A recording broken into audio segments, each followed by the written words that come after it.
So, welcome to a new vlog. This is going to be a quick introduction because I have to dash out the door. It's Friday, so it's gonna be a Friday working at home vlog. I've got lots of writing and editing to do today and updates on both of those, as I haven't vlogged over the last few days, 2 days. Wednesday, I just chilled out at home. I don't know if it was Costco or if it's fibro stuff or it's Costco combined with fibro stuff. Air conditioning is starting, so we're gonna move just down the way here a little bit, although now I'm slightly backlit. But yeah, I was just absolutely exhausted on Wednesday. I just felt like I'd been hit by a truck, so that wasn't fun. And then yesterday we went to Whole Foods, so I feel like I just kind of recovered-ish from Costco when we went and did our usual Whole Foods, and then that just seemed to wear me back down. Now I'm going to physical therapy. I really need a day to just sleep in. That will be tomorrow, which is why I figured I would vlog today instead of over the weekend, because I have a feeling I'm not really gonna do much worth vlogging over the weekend. But yeah, writing has been going good, so I'll give you a Camp Nano update later, and I have started doing edits. We'll talk about the editing process so far later in this vlog as well. I've got some other business bits and bobs I need to do today. A presentation that I'm starting to put together for next week, I think. Also, was really excited to find out the Tour de France is on Peacock, which I'm now subscribing to. So yeah, the last couple days have also been spent watching pro cycling. The Tour de France is the main race that I'm the most excited about. I don't really watch or pay much attention to the Giro d'Italia or the other ones. I think there's one in Spain, there's a few others around Europe. The Tour de France is the one that got me into pro cycling, and I used to watch the Tour years ago. Years and years and years and years ago. I don't recognize any of the riders anymore. The riders that I recognize are now retired and work as commentators. So it's been a while. But yeah, I was really excited to be scrolling through Peacock one day or one evening and see the Tour de France. And I'm like, oh my gosh, I can watch it now. So that's exciting. And I found it at just the right time too, which was really exciting. They were just getting into the Alps. I think they'd been in the Alps for 1 or 2 days. The first stage that I watched was stage 11, which was going up, finishing up the Col de Galibier, and then yesterday was going up Alpe d'Huez, which Alpe d'Huez is one of my favorite stage finishes. I love when the tour goes up Alpe d'Huez. I would love to just drive up there and visit because it just looks absolutely stunning. I do admit I watched the Tour de France as much for the scenery and the history that they include as much as for the writing. But yeah, it's been pretty good, and I caught it too because at the right time, because the stage 11 was kind of the first day where like something would actually like really happen as far as starting to determine who might win the tour. So like the race really begins whatever the first like big mountain stage is. So yeah, I'm excited. So I'm gonna watch that today as well while I work on bits on my laptop. It's like 5 to 6 hours each day. I do fast forward through some of the bits because I don't have time to just watch all of it. But yeah, so that'll be a nice way to spend a Friday afternoon while I'm doing little bits on my laptop. So yeah, I'm now off to physical therapy. I will check with you guys when I get back and when I'm getting started to work. And yeah, it should be hopefully a quiet but productive day here at home. So welcome to the vlog.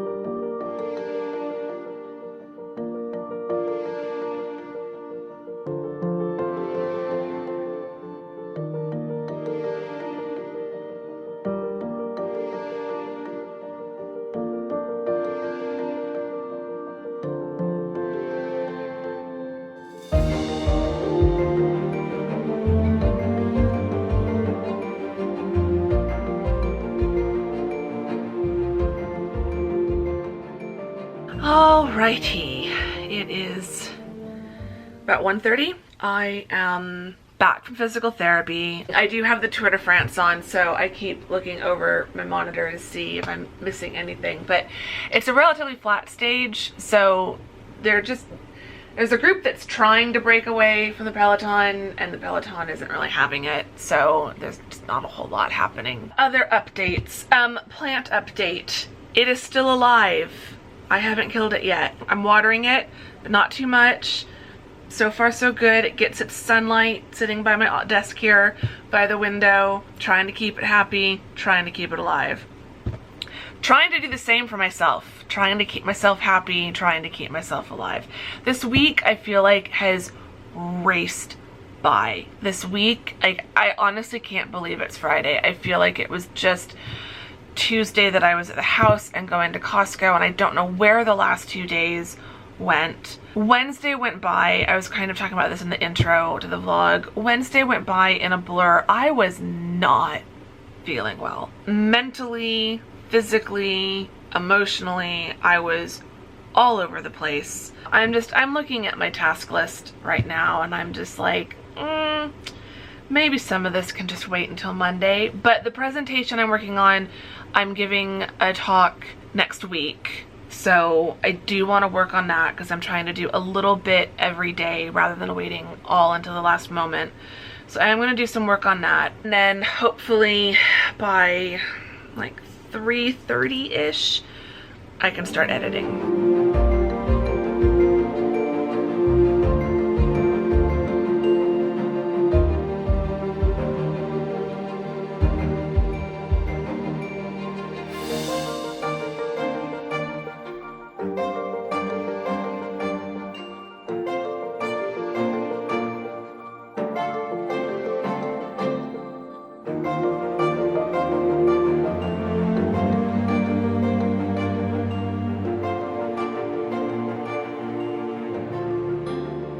Now 4 o'clock. I'm finally sitting down to work on book stuff. I've done everything else, including my dishes, so I can cross that off. So all that's left today is editing and Camp NaNoWriMo. So I'm going to start with editing. I'm going to edit for at least 30 minutes. I might stop there. So editing update, because I haven't really talked to you guys since I started editing. Well, I technically started on Monday and then I vlogged Tuesday, but I didn't do any editing on Tuesday when I was over at the house. I've got 2 sweaters draped over the back of my chair, and it is 111 degrees outside. I didn't choose the sweater life. The sweater life chose me. I just love nothing more than being wrapped in a cozy, snuggly sweater. Editing is going well. Made a lot of progress yesterday and Wednesday too. Despite not feeling good, I did do a fair bit of editing on Wednesday. I kind of spent the last 2 days focusing on the same chapter. There was a big fix that I needed, or change that I needed to make. I mean, it wasn't that big, but it led to a lot of little changes throughout the whole chapter. So I think that was chapter 9. So I did that, got those done. Now I'm back to chapter 7. So I've essentially got 2.5 pages of notes, and half of the first page I just went on a long ramble partway through writing the book, where I had kind of a breakthrough of what my main character's kind of big fear or her fatal flaw, like the thing that holds her back. So I just wrote for half a page about that. I don't have a ton of notes, but I do have some, and so these are what I'm going through and starting to make changes. Some of them are really simple and like small. Some of them are a little bit longer and are taking me a little bit more time to work through, but that's okay. Hopefully this weekend I can get this next scene reworked. I'm kind of going through the whole latter half of chapter 7. I got another big scene fixed yesterday. There was a POV issue where I've basically written this whole book from the main character's point of view, and even though I'm writing it third person, it's still very much her book and her point of view. And while I was writing, still in the first half of the book, I had one scene that was written from the main male character's point of view. And as I was writing it, I realized I haven't switched at all. And then as I got towards the end of the book, realized I never switched again. So there was just one scene like that. So I had to go back and tweak that scene so that it could still be from her point of view, and she's now overhearing this other conversation, just so that it didn't feel, none of my alpha readers mentioned it, but when I was reading it on my read through, I thought it was pretty jarring that here I've been kind of reading this story through this one character's point of view, and then all of a sudden it switched. And it was clear that it switched. It wasn't that it was confusing that it switched. It was just, I don't understand why we've switched, because we've gone several chapters without switching at all, and now suddenly we're switching, and then it never switched back again. Like then it switched back to the main character, but then it never comes back to his point of view ever again for the rest of the book. So yeah, I have done some big things. There's still some big notes left, but then there's a lot of little notes left. I really want to try to get through all of these by the end of next week. I also still need to go back through and then read through everything and do a basic, like a really rough copy edit. It doesn't have to be perfect to send to my beta readers, and I'm not going to line edit until after I send it to the beta readers, but I do want to go back through and just fix those really obvious errors. So I want to just do a quick read through of everything after I go through my notes. I'm going to start editing before I completely run out of time, because now it is 4:17.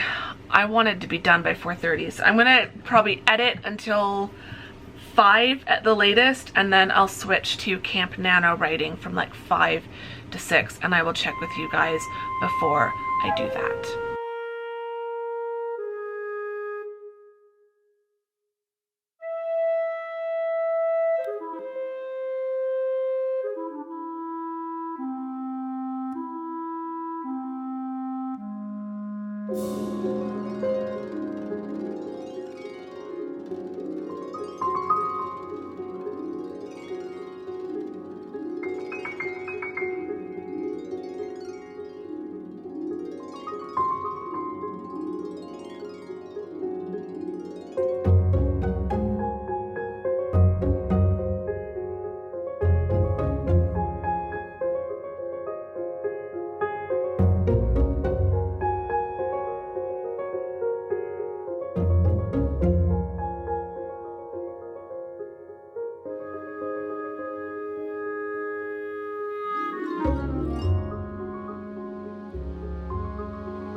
Okay, I think I'm done editing for the day.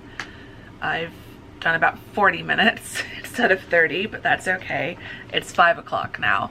Got through chapter 7. So now I'm going to switch over to Royal Romance, which I'm very excited about. I am still making a ton of progress. If I switch over to my Camp Nano pages, I'm almost to my Camp Nano goal. Like, it's ridiculous. So it's July 15th. My goal for the end of the month was 31,000.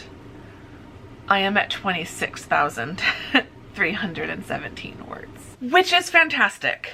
Now, the issue, because there's always got to be an issue. Heaven forbid it just be easy. The issue is it's long. I'm only up to chapter 10, and I'm slightly more than halfway through chapter 10, but it's already at 4,600 words. I'm not even quite halfway through the manuscript because I'm on chapter 10, but the manuscript currently has 23 chapters in the outline. I am at 67,000 words. This was originally supposed to be a 100,000 word novel. I've now got my Scrivener goal set to 115,000. It's going to be longer than that. Now, I'm still writing so much every day that even if I bump this, let's just say I bump this up to 125,000 words, that still puts me at just over 1,000 words a day that I have to write. Let me put it down to, I should not be longer than 120. Like, I need to start being more concise. I'm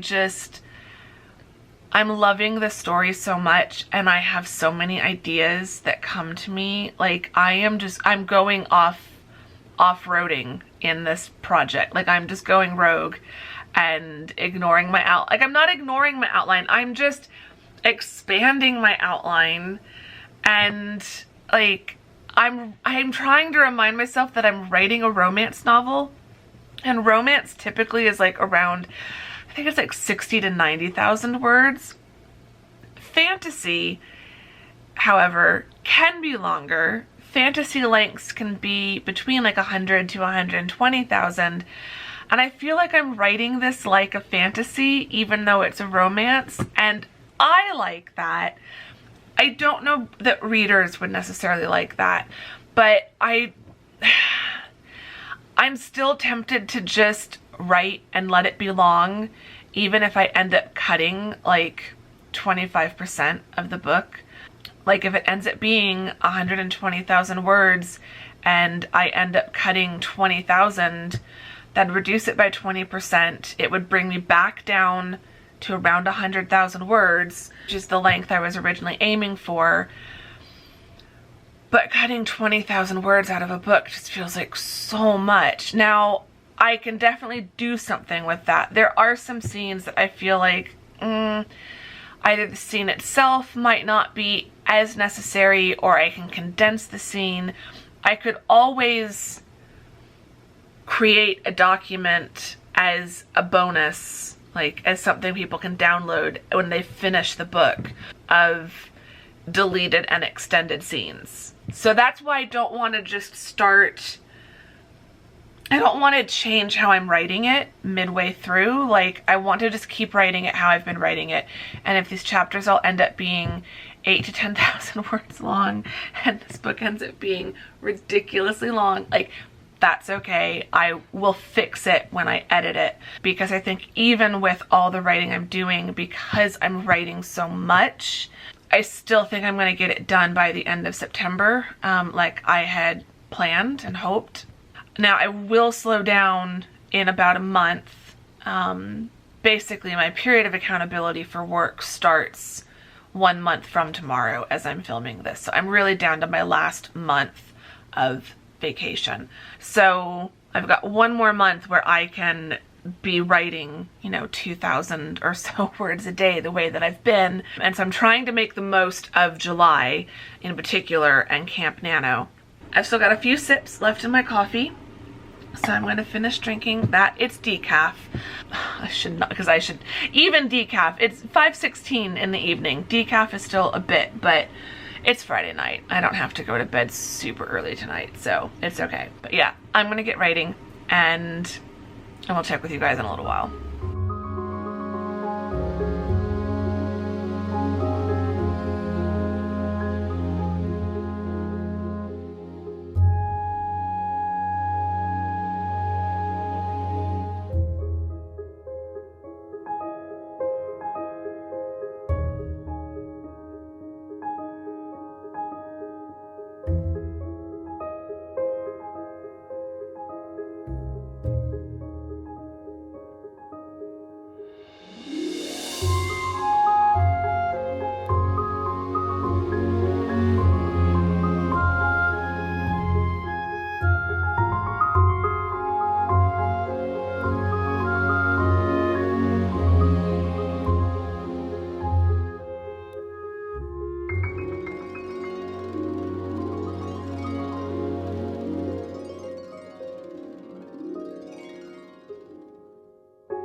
I want to keep writing, but I need to stop.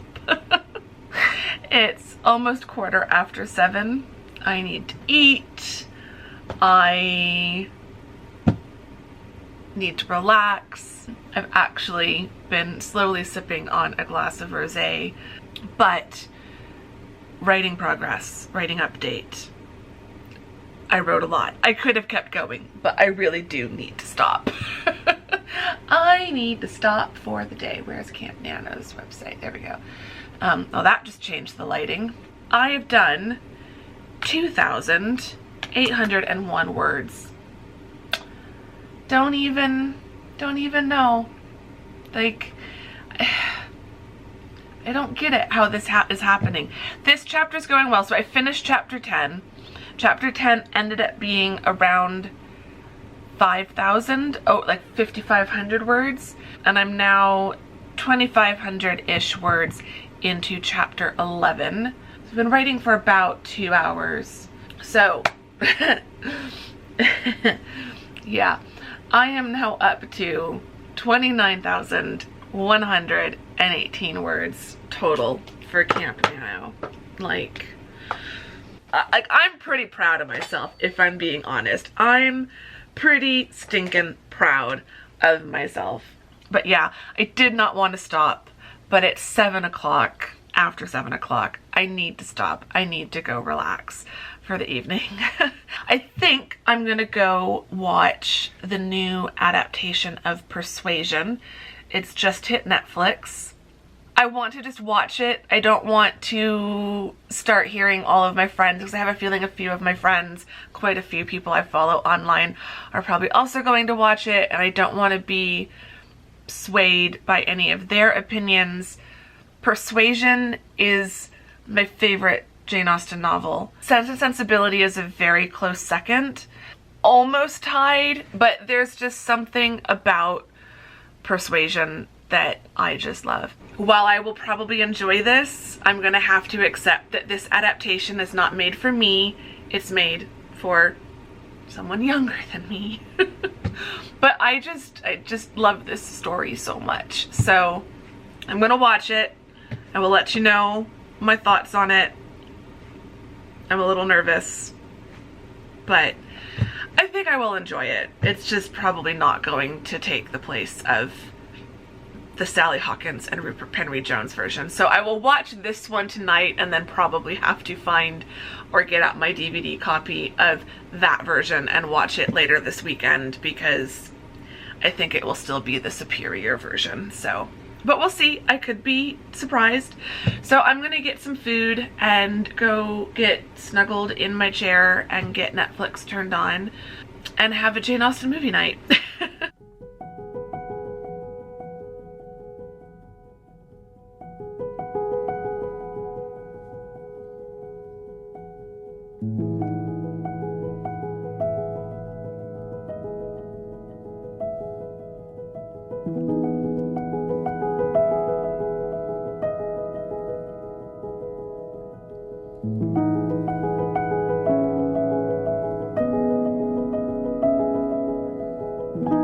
Okay, that was so good. That was so good.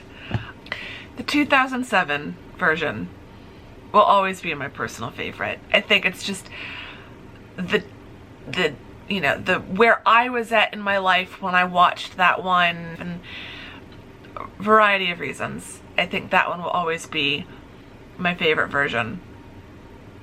But this was so good. Like, I read some articles before it came out, just really tearing it to pieces based on the previews alone, and I felt irritated by that. Like, even though I kind of thought I wasn't going to like it that much, it still bugs me when people get all gatekeepy and elitist about what you can and can't do to Jane Austen's work and blah blah blah, and everyone's talking about the Bridgertonification of, you know, period dramas. Like, you know, people were talking about how, like, period dramas are dead now post Bridgerton, and this version is an example of that. It's nonsense. It is absolute nonsense. I would say if you're wanting like a true old-fashioned period drama, then yeah, stick with the 1995 version or the 2007 version. But I loved this. I'm honestly surprised. I didn't think I was gonna love it as much as I do. I'm probably gonna watch it at least one more time, you know, within the next week probably. It was so good. It's modern and fresh. They are definitely, it's definitely aimed to, I wouldn't say Gen Z in particular. I wouldn't even say to the Bridgerton audience. I don't know. There's something about the way Dakota Johnson played Anne that just felt so real and so contemporary, and shows, I feel so many thoughts, like so many thoughts. I feel like this version, perhaps more so than the previous versions, because those ones are so focused on being very faithful period drama adaptations of the original novel, because this one breaks some of those rules, I guess you could say, it just shows how timeless Jane Austen is, because they kept a lot, like, as someone who's a huge fan of the book, and now I want to reread the book, it's reminding me, it's been a while. I do need to reread the book because it's been several years and I love this book, but all my favorite moments from the book and from the previous adaptations, they still had them. So like, they did stick with the important parts. Like they didn't totally screw with the original story, but they've made it so honest and just, oh, like my brain is melting down. And they pulled out some humor too, like, which is why I want to go back and reread the book. Because Jane Austen is funny. There's humor in her other books. There's humor and wit. That light just went out in case you were wondering. This lamp just turned off because it's after nearly 10 o'clock. It's on a timer. But there is humor in Jane Austen's work, and the characterization and the actor performances in this really pull that out. And this is funnier than any of the other versions I've seen. The more I think about it, the more in love with it I am. And I felt like there were so many choices. I'm gonna try not to like go too deep in the analysis here, but because I was really like ambivalent about Dakota Johnson, but there were so many choices that were made by the filmmakers, including, I think, the casting of her, the way that she plays the role, the way that she plays to the camera, which that was something that the critics, critics I saw were talking about, how like, they're making it like Fleabag, where she talks to the camera. First of all, I love Phoebe Waller-Bridge. She's a legend. She's amazing. She did not invent breaking the fourth wall. So let's just be honest about that.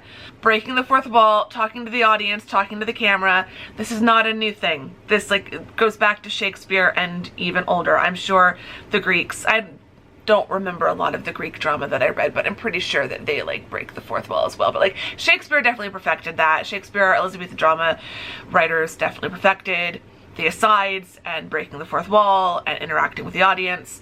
This is just the newest iteration of that. It works. I just feel like it's another thing that just makes the story feel so modern and fresh. And honestly, if this gets more people to go watch those other versions or to read the books, then I am all for it. I just thought this was amazing. I don't know that everyone will agree with me. I'm sure there will be some people, maybe even some of you, who by the time this vlog comes out will have watched it and will be like, no, it was horrible, or I like the other versions better. That's fine. I'm just saying, as both a fan and as a previous film student and as someone who studies writing and is a writer, and like I've got so many thoughts, I thought it was brilliant for so many reasons. Again, 2007, Sally Hawkins, Rupert Penry Jones, always be my fave. They will always be my Anne and Frederick. Everyone was fantastic. I absolutely loved the casting. Even Dakota Johnson won me over in the end. I really wasn't sure.